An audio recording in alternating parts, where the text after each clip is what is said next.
Hello दोस्तों, नमस्कार। SM किसी चैनल में मैं आप सब लोगों का दिल से बहुत बहुत स्वागत करता हूं। अगर आपने पहली बार विजिट किया है जरूर चैनल को सब्सक्राइब कर लेना।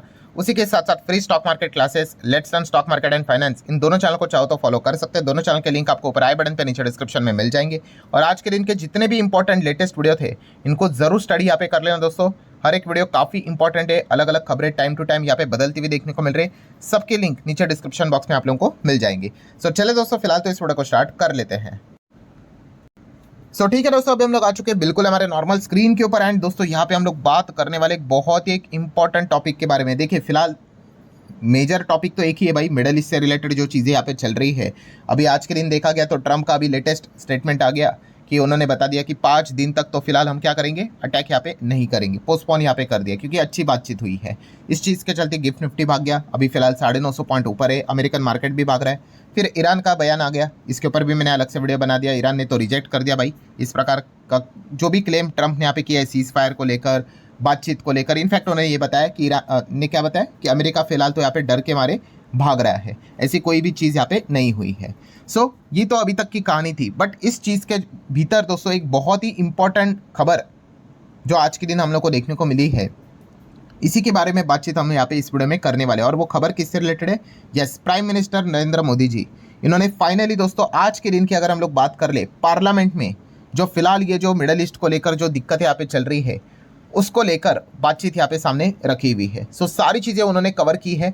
उसी के साथ साथ कुछ पॉइंट्स भी उन्होंने सामने यहाँ पे हाईलाइट यहाँ पे किए हैं कि जैसे कोविड जैसी सिचुएशन वापस हम लोग को देखने को यहाँ पे मिल सकते हैं। सिचुएशन मतलब ऑब्वियसली कोविड एक बीमारी जैसी चीज़ें थी, बट इकोनॉमिकली अगर हम लोग बात कर ले, ठीक है, तो काफ़ी कुछ चैलेंजेस यहाँ पे आ सकते हैं। ठीक है, उसी के साथ साथ कुछ लोगों ने यहाँ पे लॉकडाउन जैसी बातें भी करना स्टार्ट यहाँ पे किया है, तो क्या वो सच है, क्या वो झूठ है।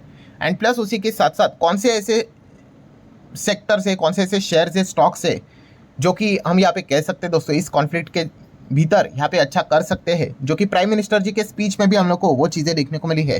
तो इन सारे पॉइंट्स को हम लोग कवर करने वाले हैं। ठीक है, अगर कुछ लोगों को लग रहा होगा अरे सर कॉन्फ्लिक्ट तो खत्म हो गया ना यहाँ पे, तो ऐसा कुछ नहीं हुआ है, ईरान ने तो एक्सेप्ट नहीं किया है। एंड अगेन दोस्तों जो भी ये चीज़ें चल रही है इसके लॉन्ग टर्म इम्पैक्ट पड़ते हैं। ऐसा नहीं कि अभी चीज़ें स्टार्ट हुई है, 1 महीना भी अभी तक नहीं हुआ है तो तुरंत चीज़ें होगी या फिर नहीं होगी, नहीं, टाइम लगता है इस चीज़ को इम्पैक्ट आने के लिए। आप यहाँ पे देख सकते हैं दोस्तों जो जो इंपॉर्टेंट चीज़ें वो मैं आपके सामने यहाँ पे रखूंगा, तो कुछ चंद मिनटों में ही आपको सारी चीज़ें समझ में आएगी कि एग्जैक्टली प्राइम मिनिस्टर जी ने पार्लियामेंट के स्पीच में क्या क्या बातें रखी हुई। पहले तो उन्होंने यहाँ पे बताया है कि ये जो भी चीज़ें चल रही है मिडल ईस्ट में, इसका सोल्यूशन मतलब वॉर नहीं है। उन्होंने बताया कि ये कोई वॉर वाला इरा है नहीं, जो भी कुछ है यहाँ पे डिप्लोमेसी के थ्रू, डायलॉग के थ्रू बैठकर यहाँ पे बातचीत से ही ये प्रॉब्लम्स यहाँ पे सॉल्व होंगे। तो ये फिलहाल तो उन्होंने अपना विचार सामने यहाँ पे रखा हुआ है। देन अगर हम लोग यहाँ पे बात कर रहे हैं तो उन्होंने कुछ और भी पॉइंट्स बताए, जैसे कि आपको पता है मिडल ईस्ट में 10 मिलियन से ज़्यादा इंडियंस रहते हैं। गल्फ साइड की अगर बात करें तो हमारी जो टॉप प्रायोरिटी है वो उनकी सेफ्टी है। प्लस अगर देखा गया 4.25 लाख सिटीजन्स को सेफली वापस भी यहाँ पे इंडिया यहाँ पे लाया जा चुका है। देन अगर देखा गया तो energy, yes, ensuring national energy security. यहाँ से बहुत इंपॉर्टेंट चीज़ें यहाँ पे स्टार्ट होती है। जैसे कि आपको पता है एसओएच की बात करें, स्ट्रेट ऑफ हॉर्मुज़ की अगर बात कर ले, तो फिलहाल तो यहाँ पे बताया कि सरकार ने क्या किया है, डाइवर्सिफाई किया है अपने एनर्जी सोर्सेज को, कहाँ से कितना किया है वो भी हम लोग आगे यहाँ पे देखेंगे। एंड प्लस डोमेस्टिक प्रोडक्शन जितना बढ़ाया जा सके, जो जो चीज़ें अवेलेबल है उसके ऊपर भी भारत सरकार पूरी तरह से काम यहाँ पे कर रही है। देन उन्होंने यहाँ पे वार्निंग भी दी है, बताया कि भाई जो भी ब्लैक मार्केटिंग यहाँ पे कर रहा है, ऐसे सिचुएशन में गलत मतलब चीज़ों का फ़ायदा यहाँ पे उठा रहा है, उनके खिलाफ यहाँ पे सरकार स्ट्रिक्ट से स्ट्रिक्ट एक्शन भी यहाँ पे लेंगी। ये भी पॉइंट उन्होंने सामने रखा हुआ है। देन नेक्स्ट अगर हम लोग यहाँ पे बात कर ले तो आप यहाँ पे देख सकते हैं जो स्टूडेंट है, आप सभी लोगों को पता ही है मिडल ईस्ट में भी बहुत सारे स्टूडेंट हमें देखने को मिल जाते हैं, उनके एग्जाम रहते तो फिलहाल तो वो कैंसिल हुए हैं, बट कोई बात नहीं, इस चीज़ के चलते जो भी एजुकेशन से रिलेटेड जो अप्रोप्रिएट बॉडी है इस चीज़ को लेकर जो भी सोल्यूशन रहेगा वो भी सामने यहाँ पे ज़रूर लेकर आएगा। देन अगर हम लोग यहाँ पे बात कर ले दोस्तों तो इंडिया ने अपना स्टैंड यहाँ पे क्लियर कट बताया है। जैसे कि आप देख सकते हैं इंडिया ने कंडेम किया है जो भी ये अटैक कमर्शियल शिप के ऊपर हो रही है। ठीक है, अभी देखिए मिलिट्री शिप्स के ऊपर होती है, समझ में आता है भाई, बट जो कमर्शियल शिप है उनके ऊपर अटैक करना, देन इंटरनेशनल जो वाटरवेज है, जो मतलब भाई स्ट्रेट ऑफ हॉर्मुज़ इतना कीमती एरिया है उसको यहाँ पे ब्लॉक करना, ठीक है, ये मतलब अनएक्सेप्टेबल, ये अच्छी बात नहीं है। ठीक है, ग्लोबल ट्रेड इस चीज़ के चलते स्टेबिलिटी लूज कर देता है। इस चीज़ के चलते काफ़ी सारे बिजनेसेस के ऊपर इम्पैक्ट आता है, लोगों की नौकरियां चली जाती है। तो इंडिया ने इस चीज़ को साफ साफ यहाँ पे कंडेम किया है। नेक्स्ट अगर बात करें दोस्तों, तो फार्मर्स एंड एग्रीकल्चर को सरकार यहाँ पे पूरा सपोर्ट देगी। ये भी बात सीधा सीधा सरकार ने यहाँ पे बताया। प्राइम मिनिस्टर मोदी जी की बात करें तो उन्होंने बताया कि जो भी फूड ग्रेन की बात कर ले, हमारे देश में पर्याप्त मात्रा में खाना अवेलेबल है, अनाज अवेलेबल है, कोई दिक्कत की यहाँ पे बात नहीं है। फार्मर को जो भी रिक्वायरमेंट रहेगी सरकार यहाँ पे प्रोवाइड करेगी। ठीक है, आप देख सकते हैं फर्टिलाइजर से रिलेटेड, जो भी यूरिया से रिलेटेड जो भी रेट्स है इंटरनेशनल बाजार में बढ़े हैं, बट इंडिया में वो अभी तक नहीं बढ़े हैं। ठीक है, सो ये भी मतलब फार्मर को सपोर्ट करने की बात की है। देन दोस्तों very very very important, yes यही वो चीज़ है दोस्तों कि प्राइम मिनिस्टर मोदी जी के शब्द है दोस्तों, यहाँ पे उन्होंने बताया कि जैसे कि कोविड-19 के वक्त दिक्कतें आई थी और हम लोग प्रिपेयर हुए थे, तो उसी प्रकार से हम लोगों ने वापस खुद को तैयार करना है। Yes, PM called for the national unity. देश ने अभी जो सिचुएशन चल रही है उसमें एकता हमेशा ही दिखानी होती है, बट अभी की सिचुएशन में तो और एकजुट रह के यहाँ पे रहना है। सिचुएशन डेफिनेटली यहाँ पे मतलब अभी आपको लग रहा होगा कि कुछ नहीं भाई, बट इसके लॉन्ग टर्म इकोनॉमिक इम्पैक्ट पड़ेंगे। ठीक है, तो ऐसे सिचुएशन में मतलब हम लोगों ने कोविड में भी देखा था। ठीक है, तो वही चीज़ें हम लोग को अभी आगे भी आते हुए देखने को यहाँ पे मिलेगी। ठीक है, मैं अगेन कह रहा हूँ दोस्तों, ये जो चीज़ें हो रही है ना, इसके लॉन्ग टर्म इम्पैक्ट रहेगी, बहुत सारा इम्पैक्ट आपको बाद में देखने को मिलेगा। तो इसीलिए यहाँ पे मतलब प्राइम मिनिस्टर जी ने कोविड-19 का जिक्र किया, तो इसलिए आप देख रहे हो बहुत सारे जगह पे लॉकडाउन की बातें शुरू हो गई। अरे लॉकडाउन होगा क्या करके, अरे कोई सेंस की बात नहीं है, अननेसेसरली पैनिक फैलाया जा रहा है। लॉकडाउन विकडाउन का कोई चीज़ बनता ही नहीं। लॉकडाउन क्यों लगाया था कोविड में भाई? तभी वो बीमारी थी कि यहाँ पे वो फैलती थी, छूने से फैलती थी।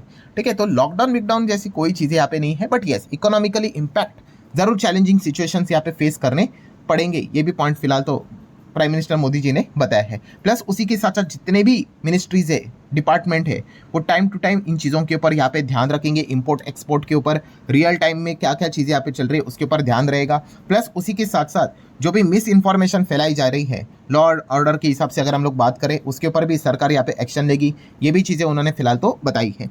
नेक्स्ट अगर बात करेंगे दोस्तों, तो क्रूड ऑयल को लेकर। ठीक है, क्रूड ऑयल की अगर बात कर ले तो आपको पता ही है स्ट्रेट ऑफ हॉर्मुज, ठीक है, उसी के ऊपर सबसे ज़्यादा फोकस हम लोगों को देखने को मिल जाता है। तो हम कह सकते हैं वहाँ से चीज़ें ठीक है, हमारे लिए परमिशन तो है, बट फिर भी देखा गया सेफ्टी, अगेन बार बार भी उन्होंने यही बताया कि टॉप प्रायोरिटी भाई सेफ्टी सिक्योरिटी से हम लोग को देखने को यहाँ पे मिल रहा है। और नेशनल एनर्जी की भी सिक्योरिटी की बात करें, वो भी एक सबसे बड़ा टॉप प्रायोरिटी है। तो इसीलिए इंडिया ने यहाँ पे क्या किया है, चीज़ों को डाइवर्सिफाई किया है। डाइवर्सिफिकेशन सबसे इंपॉर्टेंट चीज़ होती है दोस्तों, चाहे पोर्ट मतलब शेयर बाजार की बात कर लो, आप अपने पूरे ओवरऑल पैसों की बात कर लो, जिसको हम असेट एलोकेशन भी बोलते हैं, या फिर बोलते हैं ना, आप अगर एक चीज़ के ऊपर निर्भर हो गए एंड अगर ऐसा कुछ हो गया तो भाई आपकी लुटिया डूब जाएगी। तो इसलिए सरकार ने यहाँ पे बताया, प्राइम मिनिस्टर जी ने बताया कि पहले हम 27 देशों से ऑयल मंगवाते थे, अब 41 कंट्रीज से हम ऑयल मंगवाते हैं। तो हमने क्या किया है, जो डिपेंडेंसी है ऑन अ सिंगल रीजन, उसको काफ़ी हद तक रिड्यूस किया है। तो इसलिए हम इस सिचुएशन को अच्छी तरीके से फेस कर पाएंगे। देन एलपीजी की अगर बात कर ले, जो भी चीज़ें चल रही है, सो 60% एलपीजी हम लोग बाहर से मंगवाते हैं, आपको पता ही है। और जो प्रायोरिटी दी जाएगी सरकार के द्वारा, वो हाउस होल्ड को ही दी जाएगी, घर पे पहले सिलेंडर यहाँ पे मिलेगा। ठीक है, एंड फिलहाल अगर देखा गया कोई ज़्यादा दिक्कतें देखने को नहीं मिल रही है। नेक्स्ट अगर देखा गया दोस्तों, तो इथेनॉल ब्लेंडिंग की भी उन्होंने बात की है। यस, इथेनॉल ब्लेंडिंग को और ज़्यादा बूस्ट यहाँ पे किया जा सकता है, क्योंकि आपको पता ही है जो 20% इथेनॉल अब मिलाया जाता है पेट्रोल में, तो इस चीज़ के चलते यहाँ पे क्या हो रहा है कि 4.5 करोड़ बैरल जो ऑयल है वो कम मंगवाया गया है लास्ट ईयर, क्योंकि कम पेट्रोल की रिक्वायरमेंट पड़ती है ना, तो एथेनॉल के ऊपर पूरी तरीके से फोकस दिया जाएगा। देन अगर हम लोग यहाँ पे बात कर ले, तो हमारे पास पेट्रोलियम रिजर्व्स पर्याप्त मात्रा में यहाँ पे अवेलेबल है। फिलहाल तो 53 लाख मैट्रिक टन है, एंड इसको एक्सपांड करके 65 लाख मैट्रिक टन तक लेके जाने का प्लान फ्यूचर में सरकार का देखने को मिल रहा है। देन अगर हम लोग यहाँ पे बात कर ले, पेट्रोल डीजल के प्राइस भी स्टेबल है। बीच में जो प्राइस बढ़े थे वो प्रीमियम पेट्रोल के बढ़े थे। नॉर्मली अगर बात कर ले, अभी भी पेट्रोल डीजल हम लोग को स्टेबल ही देखने को यहाँ पे मिल रहा है। तो रिटेल प्राइस की अगर हम बात कर ले, तो अभी भी स्टेबिलिटी ही हम लोग को पेट्रोल डीजल में देखने को मिल रही है। देन अगर हम लोग यहाँ पे डीजल की भी अगर बात कर ले, ठीक है, तो आप देख सकते हैं saving 180 crore litre of diesel सालाना। कैसे?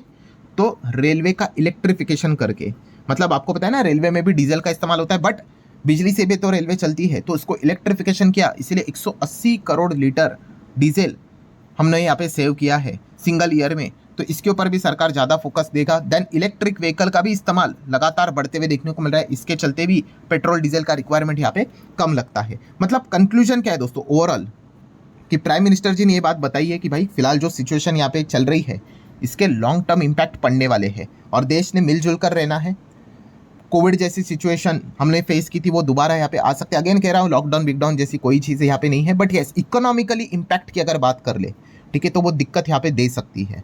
तो इसीलिए यहाँ पे मेंटली प्रिपेयर रहना है, सिचुएशन के हिसाब से यहाँ पे चीज़ों को देखकर ही यहाँ पे डिसीजन यहाँ पे लिए जाएंगे। तो ये पॉइंट्स उन्होंने फिलहाल तो सामने यहाँ पे रखे हुए हैं, ठीक है। एंड जैसे मैंने अभी आप लोगों को बताया कि जब तक ये वॉर यहाँ पे चलती रहेगी तब तक ये सिचुएशन और ख़राब यहाँ पे होती रहेगी। एंड जितना जल्द हो सके अगर वॉर रुकेगी तो हम यहाँ पे कह सकते हैं कि इसका होने वाला जो डैमेज रहेगा वो कंपैरेटिवली धीमे धीमे करके कम हो जाएगा, ठीक है। बट अगर ये सिचुएशन ख़राब होती रही तो हम कह सकते हैं बाजार भी ख़राब यहाँ पे होता रहेगा, ठीक है। तो लेट्स सी, ये तो हमारे हाथ में नहीं भाई, ट्रम्प के खोपड़ी के अंदर क्या चल रहा है भाई वो तो ट्रम्प ही जाने, ठीक है। कभी हाँ बोलते थे, कभी ना बोल देते, कभी यूटर्न ले लेते हैं। तो लेट्स सी एग्जैक्टली आगे क्या होता है। देन रही बात दोस्तों स्टॉक्स एंड शेयर की, तो जैसे कि कौन कौन सी चीज़ों के ऊपर हम फोकस कर सकते हैं, जैसे कि प्राइम मिनिस्टर जी ने इथेनॉल का जिक्र किया है, ठीक है। 20% ब्लेंडिंग फिलहाल तो यहाँ पे चल रही है, ठीक है। भविष्य में तो 27-28%, 30% के आसपास भी बात यहाँ पे चल रही थी, जैसे ब्राज़ील में चलता है। सो इथेनॉल इस चीज़ के चलते और ज़्यादा हम लोग को फोकस में आते हुए देखने को यहाँ पे मिल जाएगा। तो इथेनॉल से रिलेटेड जो शुगर कंपनियाँ हैं